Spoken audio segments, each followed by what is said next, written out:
ধলাই জেলা প্রশাসনের উদ্যোগে সোমবার আমবাসা টাউন হলে আয়োজিত হয় district level sensitization programme on Balika মঞ্চ।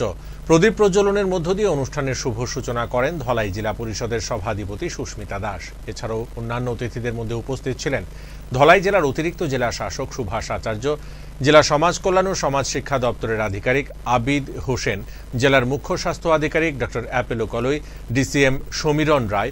অনুষ্ঠানের প্রধান বক্তা বিলোনিয়া মহকুমা শাসক কার্যালয়ের ডিসিএম সঞ্জয় শীল, প্রধানমন্ত্রী রাষ্ট্রীয় বাল পুরস্কার 2024 পুরস্কারে সম্মানিত দক্ষিণ জেলার জ্যোৎস্না আক্তার সহ অন্যান্যরা। বাল্যবিবাহ রোধে কি পদক্ষেপ গ্রহণ করা যায় এবং কি করণীয় রয়েছে সেসব বিষয়ে বিস্তারিত আলোচনা তুলে ধরেন অনুষ্ঠানে উপস্থিত অতিথিবৃন্দ।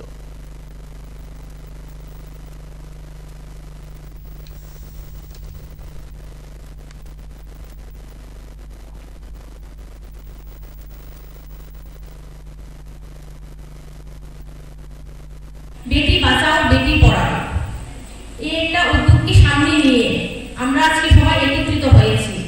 এটা শুধু আমাদের ত্রিপুরা রাজ্যে ধলাই জেলা নয়, পুরো রাজ্যেই সেটা কিভাবে বেটি বাঁচাও বেটি পড়াও, বেটিদের নিজের চিন্তা সেটা পুরো রাজ্যে কাজ করছে।